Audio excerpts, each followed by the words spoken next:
What's happening, man? We back live, and I got the difference maker in with me today, man, with some exciting news, some stuff he got going on back home in Alexandria, Louisiana. He been doing a lot of amazing work back home, and I just wanted to take time to bring him on and let him kind of share with the public about what he got going on right now. What's happening, difference maker? What's the deal? Man, what's up, bro? Thank you for having me, man. Look, first things first, I gotta ask you this.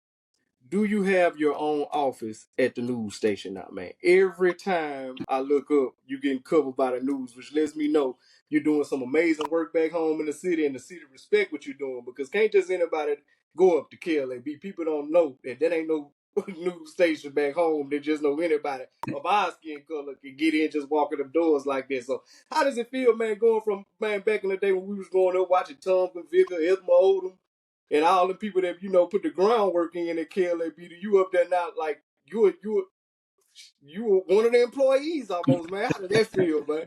Man, what's funny is before I left the parking lot last week, I had a text message in my phone and somebody say, "Bro, I know you got your own parking spot up there. Like don't even tell me you don't."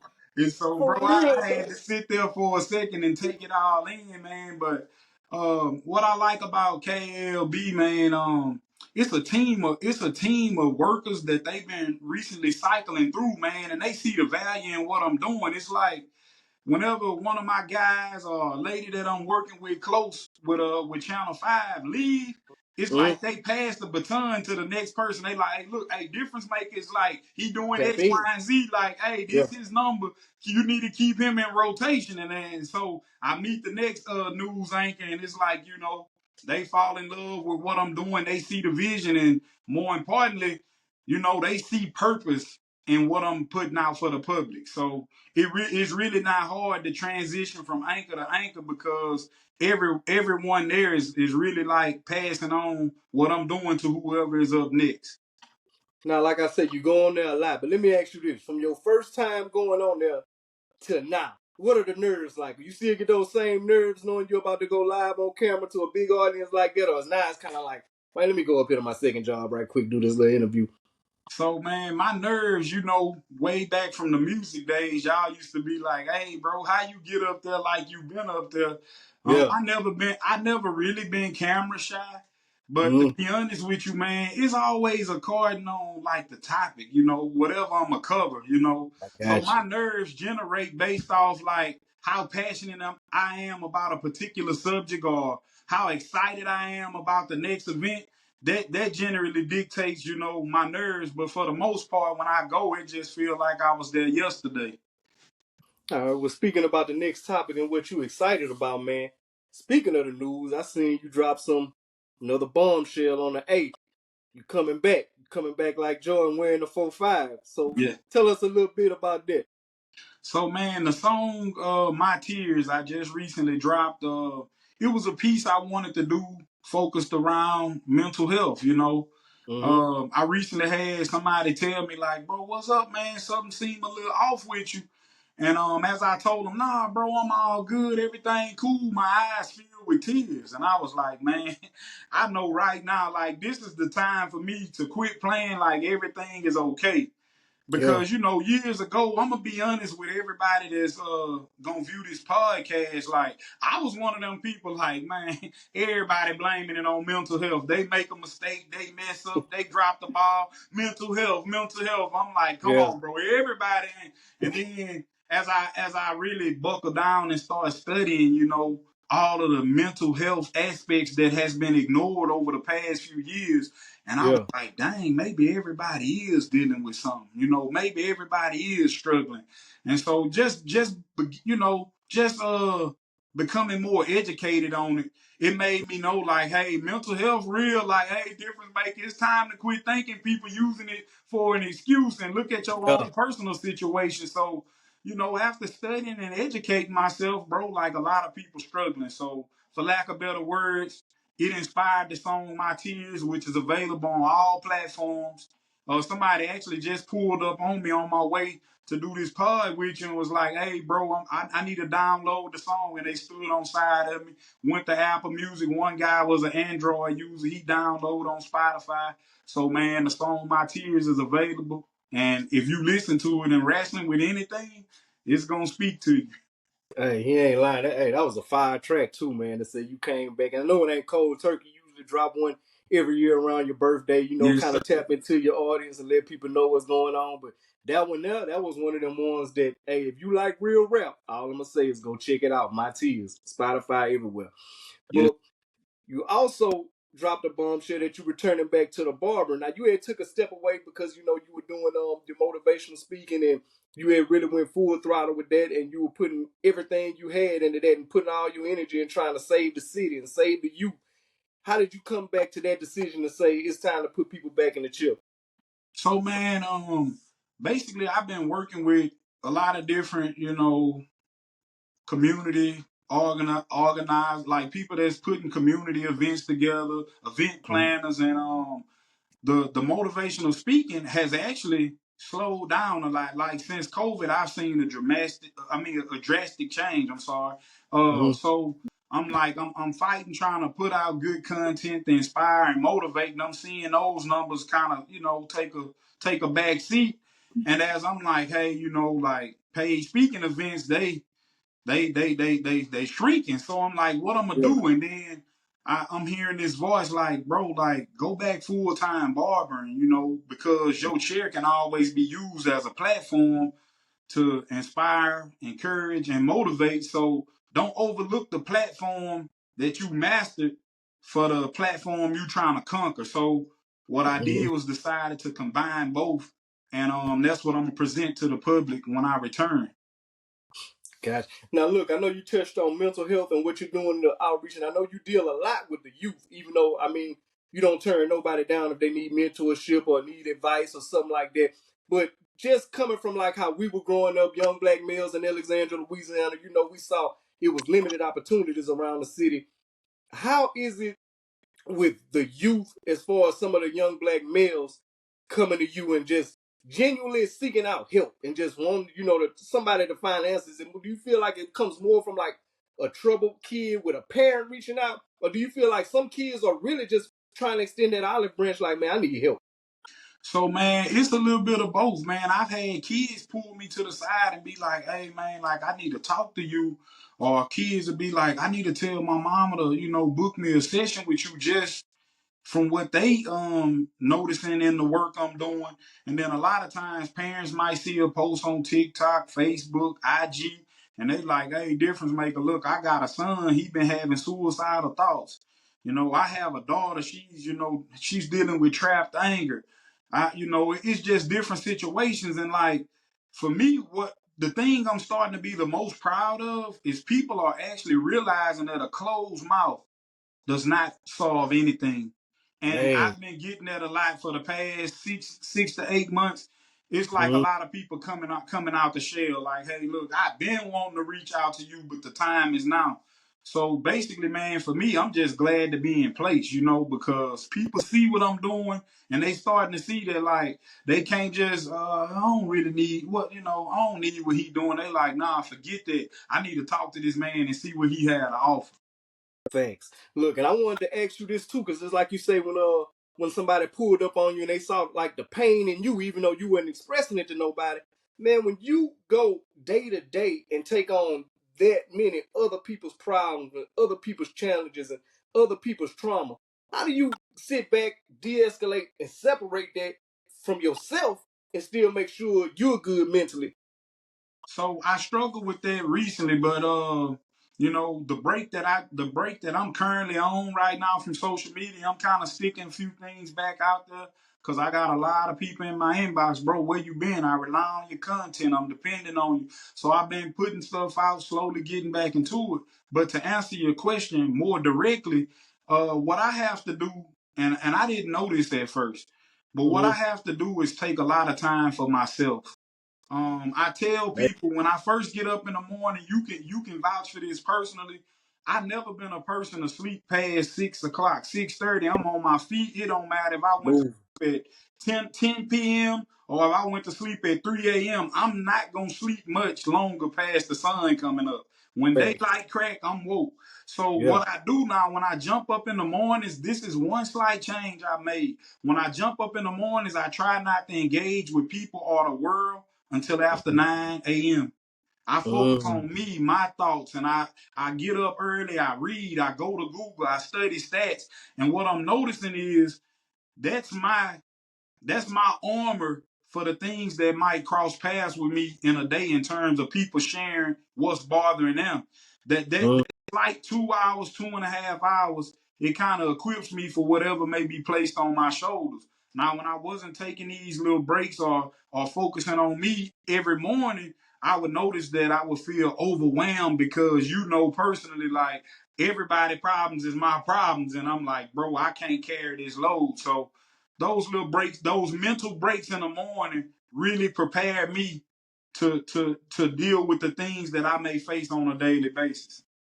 And look, I wanted you to share that because, like, it's a lot of stuff. We talk offline. We first cousins, so it's a lot of stuff that we talk about or we've told you in the past that people are come to see it now. That I don't want them to think it's no show. Like you've been a person with a big heart. You've been a person that cared for the community. You've been a person that cared for other people. So there's not nothing you just figured out at after 30, when people most of the time get their grown man sense or their grown woman Yes, sense and say, sir. okay, I'm gonna flip the switch and start doing right. Like we used to message you back in the day saying, man, you're gonna be a preacher, you're gonna pick up rap spot. You know what I'm saying? So Yeah, I yeah. want people to know that it's truly genuine. So I just wanted to put that out there.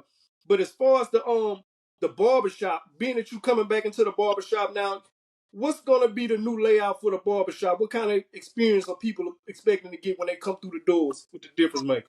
So, like I said on the news interview, man, I'm focused on VIP treatment. Like, what I want people to do is be able to come in the barbershop and deal with like high level professional engagement. Like I want people to walk in your appointed time. If your appointment's for 4 o'clock, 4:05, no later than 4:10, you in the chair. I don't want like big gaps and like people complain to me, man, my appointment was at 3 o'clock. I ain't getting the chair to 4:15.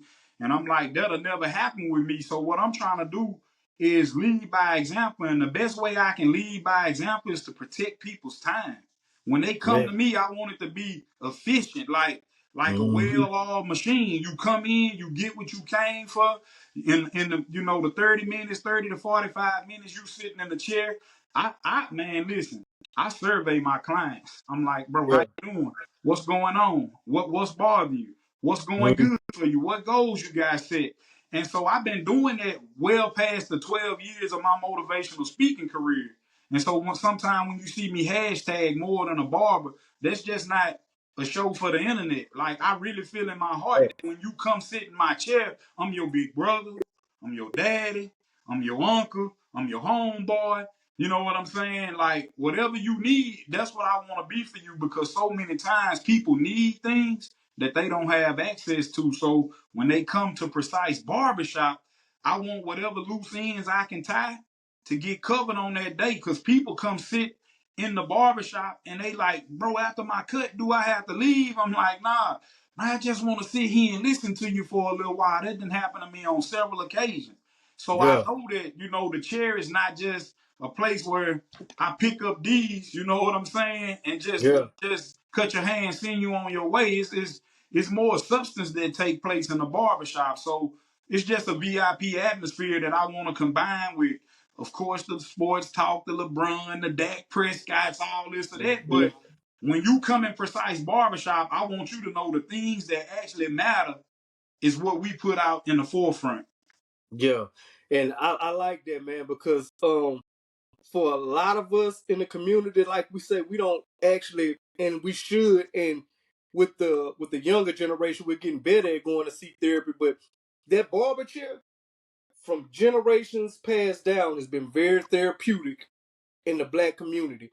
Sitting down, talking with your barber, sitting down, even with women, talking to your stylist. Sometimes it be place you just feel like, because you're there most of the time, well, not so much as a cut, a long time, but when you're in a salon or sometimes you are in a barbershop, you waiting for your cut or your, before it became like, straight up reservations and stuff like that. and you just talking and you unload and you talking to other men going through the same problem. So what you're doing is major. And I heard something else that you highlighted on the news that during the time of your haircut sessions and all that, that you will offer like counseling sessions at the same time. So how does that work? Because I know some people like to be, They, discreet about it. yeah. So how does that work?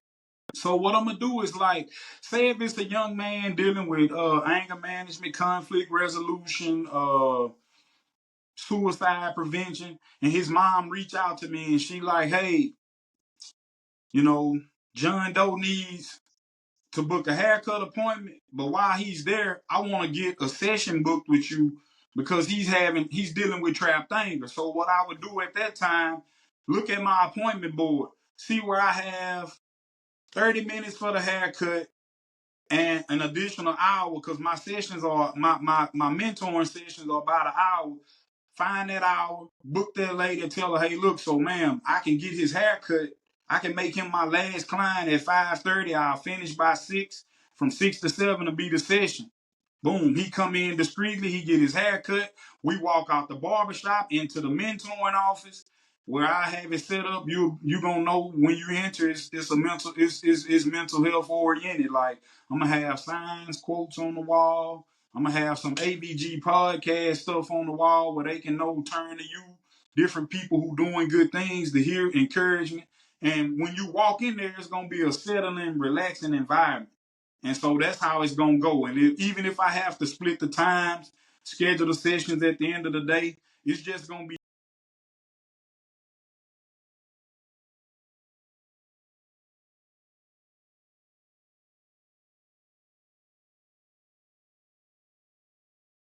And look, I know like when you said and more, the and more part. I want people to understand that when you say and more, that encompasses a lot of stuff, man. And already in your life, you've accomplished a lot as far as being a published author, motivational speaker, barber, I want you to go to the and more part because like people don't know, like when you say signs, that don't mean you going down the street to somewhere to pick up signs. That don't mean hey you going to get some pre-made signs. These are all stuff that's handmade with love. You take orders, you do cars, you do some of everything. Tell them a little bit more about the and more part. So the and more part is like custom license plates for a vehicle. A lot of people reach out. They don't want a Chevy symbol. They don't want a Honda logo, a Cadillac emblem. They want like a touch that separate them from the crowd, which is my specialty because we would always buy the shoes, wear the hairstyles, wear the clothes everybody was sleeping on. We didn't care about. We would stick close to a trend, but we don't have to be identical. We would put There our you own go. twist. So the There you and more is me searching for unique people that want that stove cover, they want that range cover to say their last name or have a Bible verse on it. I'm like, I'm routing out people's marriage, their marriage theme. I'm putting that on range covers for your stove. Every time you walk in your kitchen, you see it. I detail cars. Like I could take a young man and teach him like I'm certified in collision repair too. Speaking of and mm-hmm. more, it's And just so more. much I had to offer on a high level. And people sometimes get upset with me. They like, bro, why you ain't tell me you cook like this? Bro, why you ain't tell me you rap? Bro, why you ain't tell me you cut hair? Man, why you ain't tell me you paint cars? I'm like, bro, if I tell you everything I can do, you ain't gonna We be believe here it. all So day. I'd rather for you to just, see it. So people be like, so man, that jack of all trades, master of none, that don't apply to you, bro. Like you master. I say, look, Master. bro, I'm gonna leave you with this. Like anything I can't do on a high level, I leave it to somebody else. Man, hey, that's crucial right there. That's So crucial. that's my mind. Like I wouldn't pick up a microphone to rap if I was mediocre. Yeah, fact. I told somebody this just the other day. I said, I'm probably better than your favorite rapper. Straight up. And I Fact. say that's Yeah. in a humble cause like, bro, your favorite rapper, he can't go in the booth and give you 316s with no profanity. But when you bob in your head, you think I'm using all the words like, bro, like your favorite Mm-hmm. rapper probably can't keep up with me. And then I let Fact. him hear the song and he like, bro, like why you just not telling me you this cold? I'm like, bro, I can't tell you everything I can do. It will be here Can't all let day. can't let the left hand know what the right hand doing Yeah, man. sometimes, So right? it's like bro, I get accused of being too humble. Like some Yeah, people, like, bro, you need to turn up a little bit, man. You need to talk, you know what I'm saying? And I'm like, yeah. bro, I just ain't wired like that. I'd rather for Look, you to sleep on me. you know what they say though, man. Sometimes if you don't toot your own horn, it ain't no music, And man. I'm So sometimes, starting to learn that, bro. I'm yeah, really bro. starting to learn that. Sometimes you gotta let people know, man. But look, before we wrap up, man, get a business hours of the shop. Plug anything else you gotta plug. But I wanted to let you drop in, man, because you're doing major things back home in the community. I'm proud of you. Love the work you're doing with the youth, the mentorship, the motivational speaking, everything you touch. You like Midas right now, man. So just plug everything you got going on, man. Man, like they said on my interview the other day, man, I like to give flowers. So before I do that drop, I'm gonna give you flowers, bro. Like I see the people you working with, the names you bringing on the show, the focus for your podcast platform is amazing. So I want to give you flowers to let you know that I don't take your platform for granted. Keep doing what you're doing. You turned AVG from Acadian Village gangster to something positive, bro. And like, hey, Thanks. look, hats off to you, bro. Like, Thanks. I I'm saluting appreciate this, before I man. say one word about myself. Flower session. So for me, man, I'm on TikTok. You can find me pretty much on all platforms. Diff Maker or Difference Maker. Mhm. 318. I'm on IG. I'm on Facebook. I'm on TikTok. The barbershop, Precise Barbershop, and more. We're gonna be open Tuesday through Friday, 9 a.m. to 6 p.m. On Saturday, I'm gonna be open from 8 a.m. to 12 noon. I stopped working on Saturdays 3 years ago, but I'm going back to my Saturdays just to high school athletes. They might not can make it. I don't want to. So my Saturdays is basically for people that can't make it during the week. Mhm. Um, you find me on the internet. My email is diffmaker318 at gmail.com. That's DIFF maker 318 at gmail.com. You email me, you look me up on IG, inbox me with any concerns, any questions, and I'm gonna get back to you ASAP. Because if it's relating to this, what this shirt say, difference maker, I won't ignore you. So we gonna make it work. I'm thankful for this platform, thankful for the interview, and to anybody listening to this that enjoyed or learned something from something I said, I'd like to have you as a fan. So hit me up, follow, subscribe. I'm on YouTube as well. So, we can make it happen. But in the meantime, go download my tears. That's gonna answer a lot about how I feel about people. That's what's up. And look, let me give all new clients and all clients that got to get back in the swing of things. If you have an appointment, make sure you there on time. You I'm know why just I'm coming. I'm just I'm I, just giving y'all a hands up because this is my cousin. I love him. This even with me. If he give you a time, be there on time, man. Don't play with this man time. You won't play with yours. But look, I appreciate you coming on, man. And like I say, love what you're doing. Keep doing what you're doing around the city, man. Because if you're getting highlighted, so that let me know you're doing amazing work. And this all stuff, like I say, that's been carried on since your youth. All the stuff that we seen in you as a young man, you're now doing it as one of the, I don't want to say elders as you're old, but one of the elders in the community. Now we in that lane now that we picking up the torch and we the decision makers and the difference makers in the community. So yes, keep sir. doing what you're doing, man. I love what you're doing, bro. And hey, we gonna run it and chop it up some more, man. All right, I receive it and believe it, bro. Take care. One, we out.